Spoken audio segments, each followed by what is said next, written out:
Moo. Hey, girl. You want to go inside?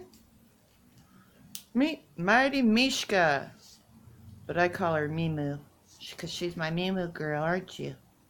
So you want to go inside, girl? Huh? Can you speak? Mishka. Mimu. Mimu. What you looking at? Are you looking at those people over there? Can you speak? Speak. Oh, yeah. You want to go inside? Yeah? Okay. Oh, here comes the big Dookie Doo. You're gonna meet Dookie Doo. Dookie Doo. Dookie Doo, you wanna go outside? Come on, Dookie.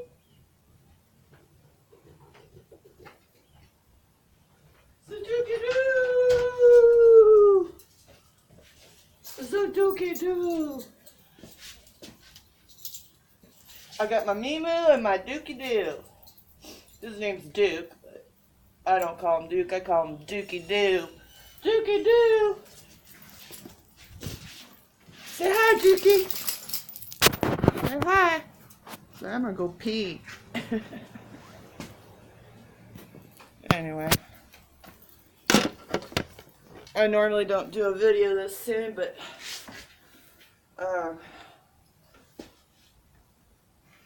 I noticed on the video from yesterday that I misspoke.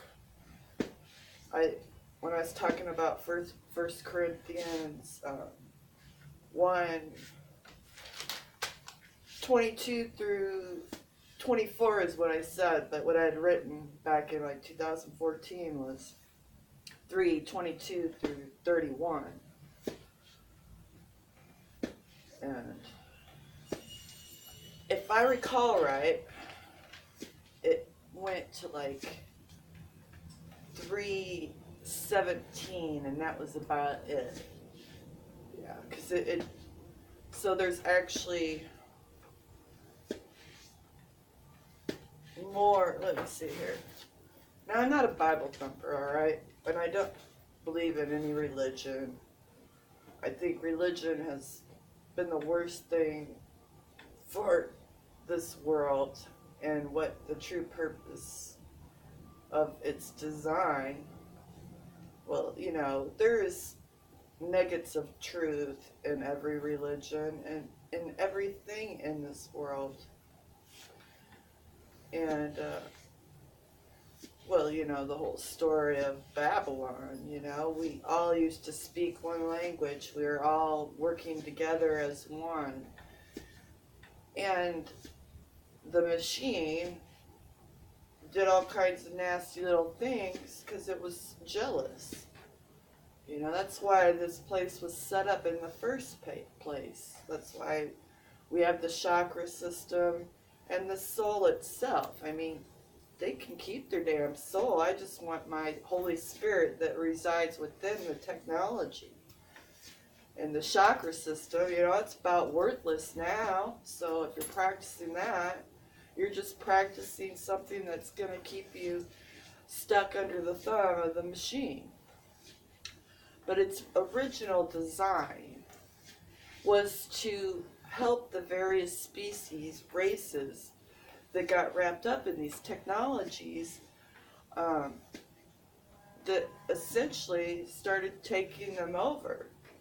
And the celestials, not the races out, you know, outside of this world, but the actual celestials designed this world with source energy and technology to help these various races and species get back that which they basically shied all over. You know, they started chasing something that they already had, and a call was put out, and the people that wanted to, you know, turn Pinocchio back into a real boy came here.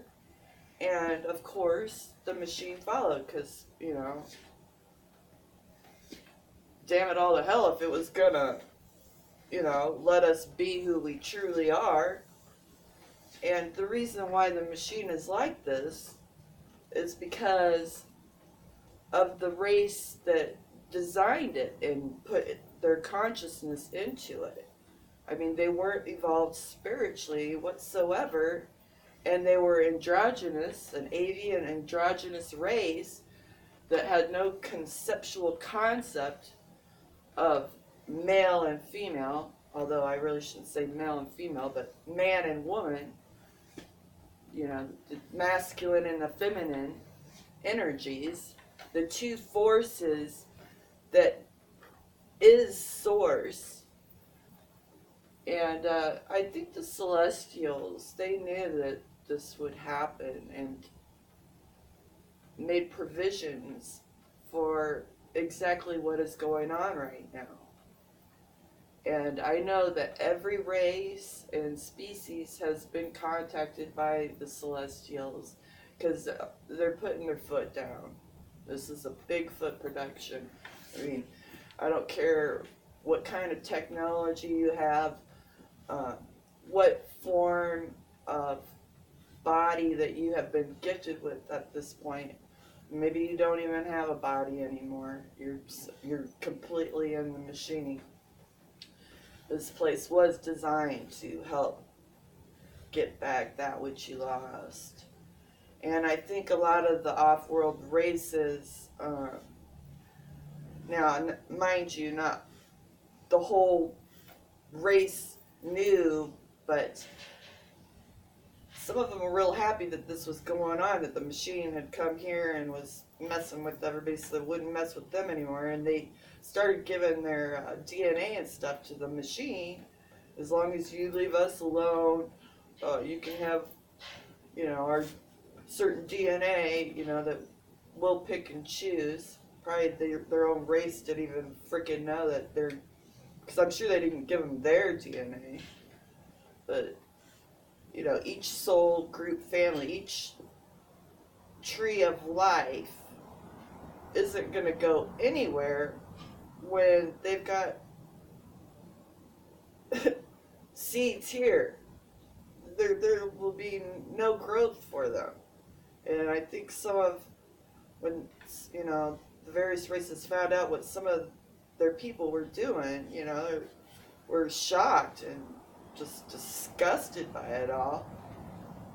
And that's why we have a lot of the different off-worlders here right now, because they don't want to, you know, stay stupid. But, you know, this place was designed with source energy and love to help these various races. And the betrayal is just heart-wrenching, to say the very least.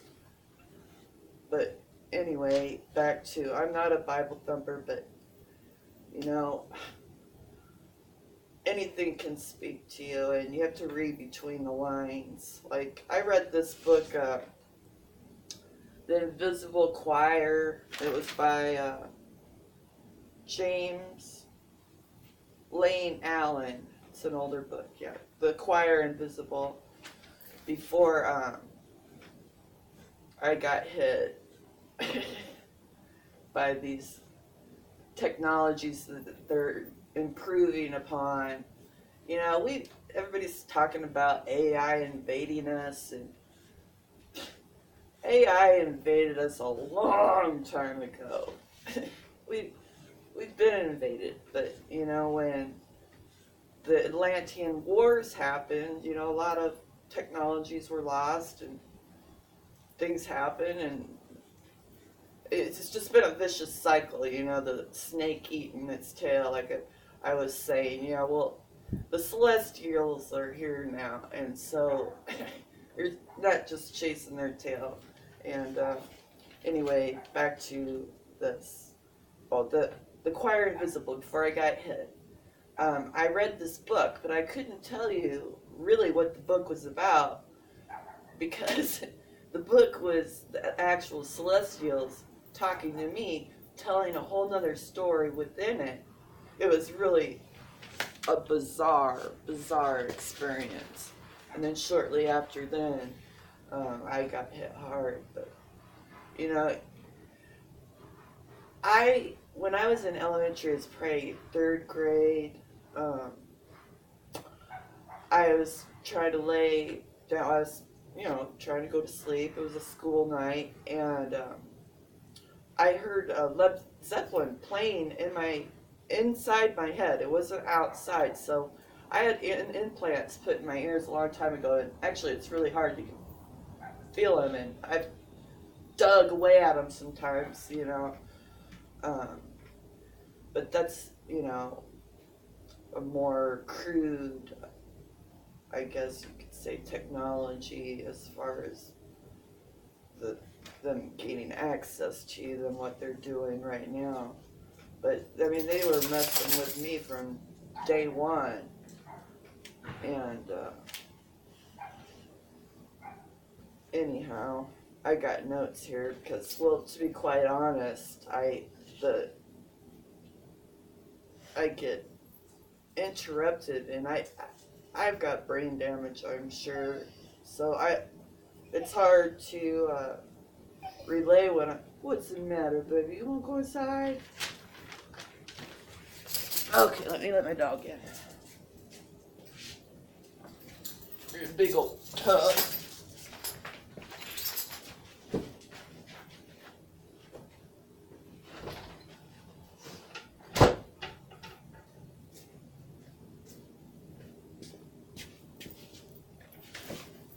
Okay, so yeah. Oh, okay, so where was I?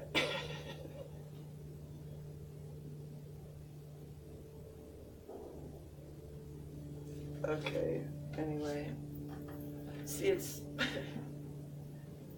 I just feel so unnatural around the camera. I used to be in a band, and I get stage fright so bad that it literally make me physically ill. I mean, I loved practice. We'd have practice 3 nights a week, and I'd cook dinner for everyone, and I just loved the practice times. But when we'd go do shows, I'd be just like, oh my God. I'd have to get pretty much, drunk to get up on stage. Anyway, back to this. Anyway, yesterday I said 1 Corinthians 3:22 through 24, but it was actually 22 through 31, and then when I opened it up, it went to like 17. So I'm going to just keep looking to see if more gets added. So basically, it stopped at about 16, I think it was. And now it goes up to 23. And so, let me read it. Know ye not that ye are the temple of God, and that the Spirit of God dwelleth in you? If any man defile the temple of God, him shall God destroy. For the temple of God is holy, which temple ye are. Let no man deceive himself. If any man among you seemeth to be wise in this world, let him become a fool, that he may be wise. For the wisdom of this world is foolishness with God. For it is written, He taketh the wise in their own craftiness. And again, the Lord knoweth the thoughts of the wise, that they are vain. Therefore let no man glory in men, for all things are yours.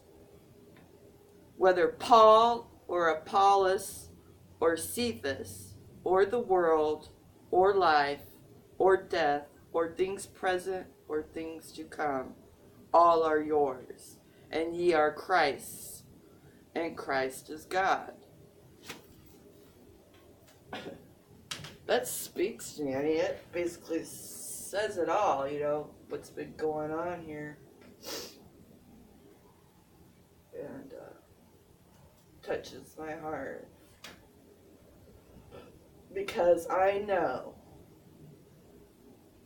in my heart, in my very being, that if you want out of here, you're going to get out of here.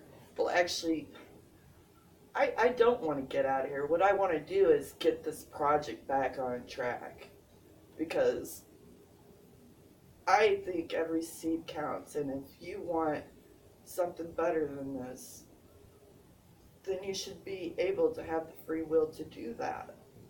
And just because your tree of life has a bunch of bad apples and rotten fruit on it, if there's just a few good pieces of fruit, why should they have to suffer and be tossed in the barrel with a bunch of bad apples and start rotting with them? That's just evil.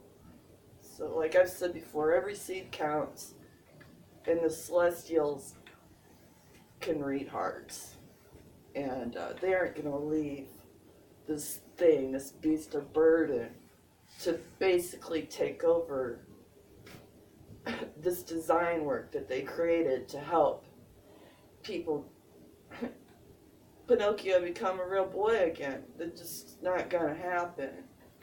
And that's how and why people like me are here right now.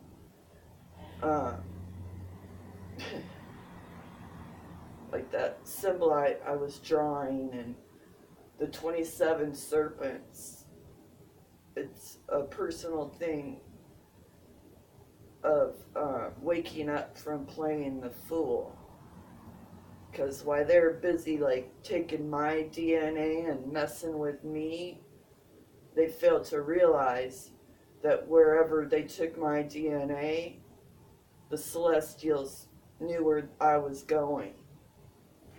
And that's why a lot of these underground bases and off-world sites have been destroyed.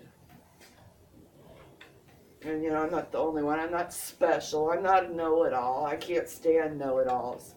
Actually, if someone's acting like they know it all, run from them quick, because they don't know shit. They don't know shit. Okay. What's another thing I want to touch on? Oh, yeah. Yeah, back in 86, I thought I wanted to join the Army.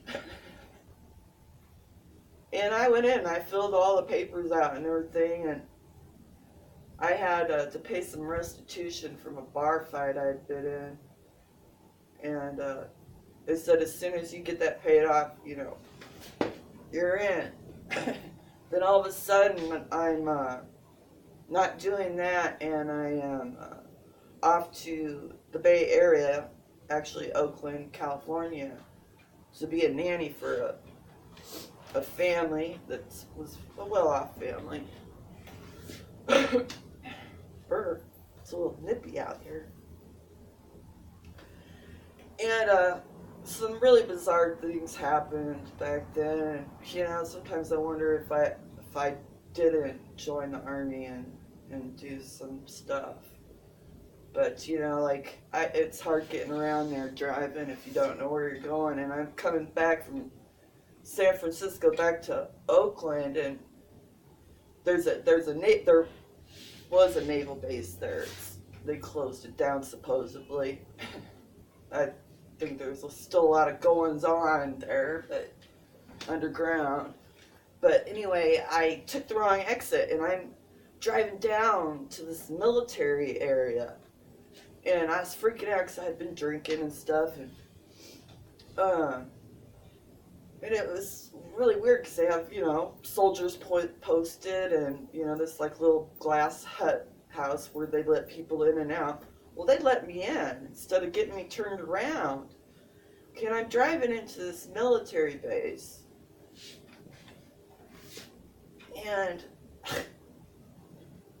like my memory is just gone. I remember driving around this like court thing up to this building. Don't remember anything, and just recently, because I did not cross that bridge up. I didn't go across the bridge to get back in Oakland. Next thing I know, I'm over in Oakland in the car at some gas station freaking out how to get back to, this house where I'm living and taking care of these kids. And these guys are like basically helping me to get home. And I think they were CIA actually, because some other weird things happened. And the guy actually said he was CIA. And then a bunch of other weird stuff started to happen, like, I'm trying to tell you too much at one time, but anyway, like, for instance, one time, I'm just sitting on a couch, and I actually wasn't working for the family anymore. They told me that they already had 2 kids, and they didn't need 3, so I got fired. Yeah.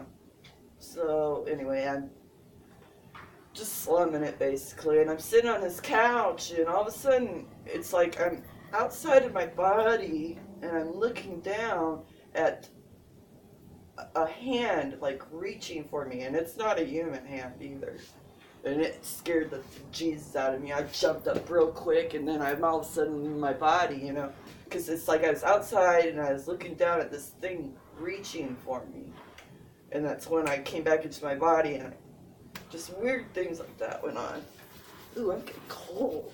I'm gonna go out in the sun. Actually, I gotta pick kale. It's so sad, the end of this season. I love spring and I love fall, the harvest, but the only thing back there right now is kale. I gotta get that, and it just looks so barren. Come like after the new year, I'm just done with winter and ready for spring. If I'm still here playing this persona of Bobby Sue Valentine, I'll let you show the stages of my garden. I just love taking seeds and watching them grow. Some of my favorite things are, I love tomatoes, but they aren't so exciting to me. I love to watch like mammoth sunflowers grow, because they start out so tiny, and they get like 8-9 feet tall, and then they're just so big, and the squirrels love them. And pumpkins. Love pumpkins. Love growing pumpkins. I did sugar pumpkins. What's going on here? Why does it look so white? Oh, there we go. Anyway, it looks so barren right now. There's what's left of the garden, the kale. But you should see this in the summer. You can't even see that blue house. It's just the overgrowth in that corner. It's a small little patch of, darn it. Small little patch of paradise. I gotta get clippers.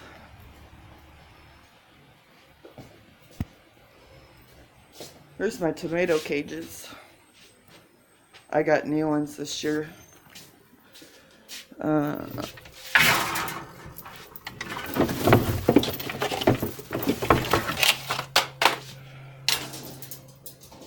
don't know why it keeps doing that.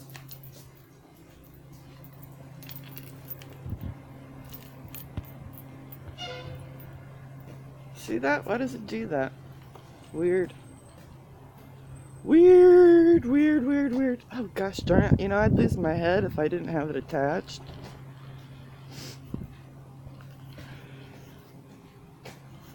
I gotta get my little stand.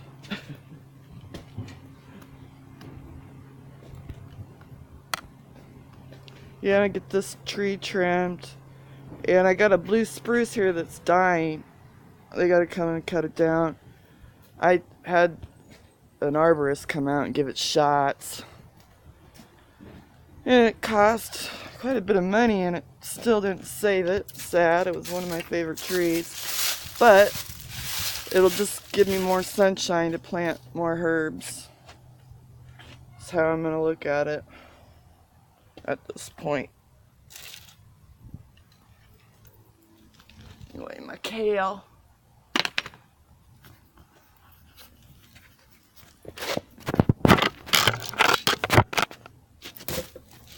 Can you see the kale? Okay.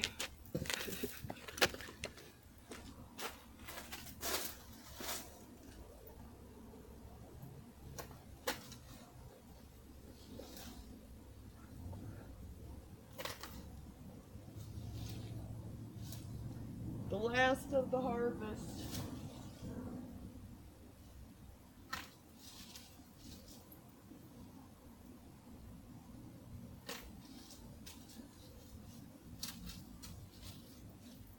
Actually, it's been getting really cold lately. I'm surprised.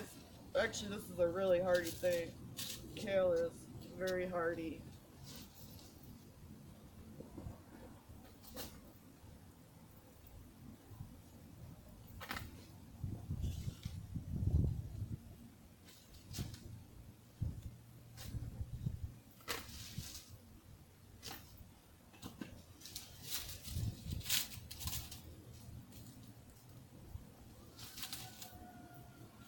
They're gonna have to bring in some new topsoil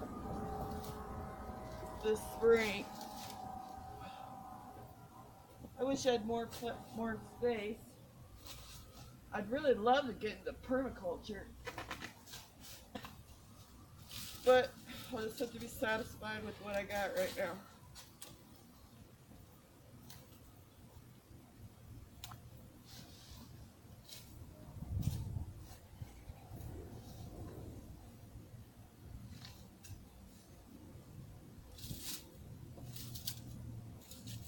I don't use any pesticides, but we sure get sprayed to hell here.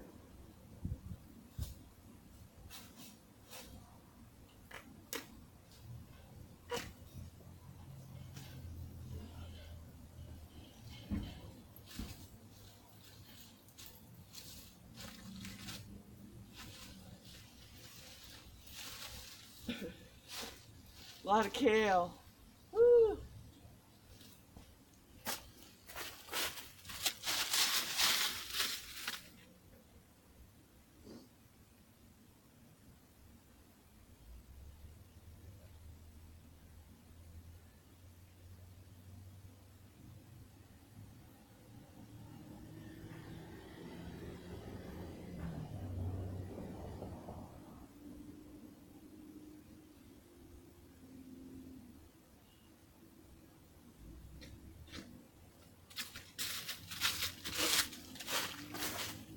Oh, it's so barren. It's sad.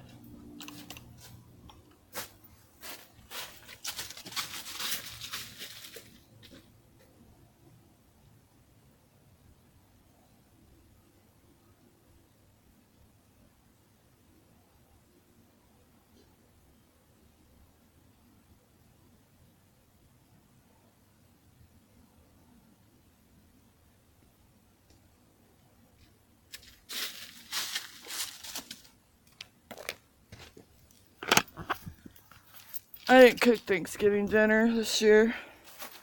My family wasn't, my daughter working and whatnot, so it worked out because I knew they'd cut up all the turkeys that were thawed out and sell them in pieces.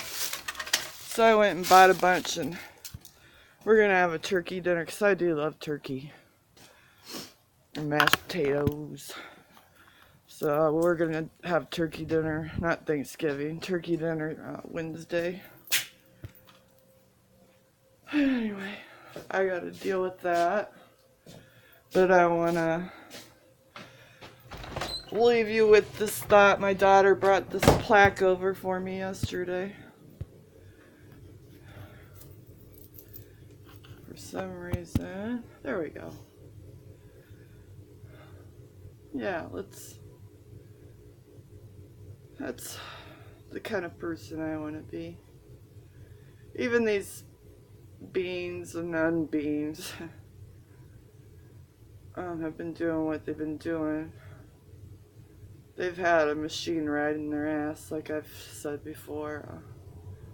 You learn what you live and then live what you learn. And when you got a beast that's riding you hard, sometimes everyone has a breaking point.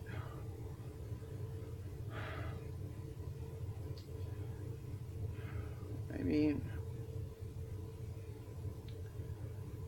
you gotta find forgiveness within your heart. Not for them, but actually for yourself. If you know what I mean, Vern.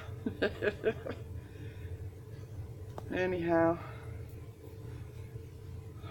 I guess I wanted to start talking about on and in, because it's really, yeah, I think I'm gonna get on with that, because I wrote a poem called Uncomplete Man. Un usually means not, right? Unfaithful, you're not faithful. Unkind, you're not kind. What the hell?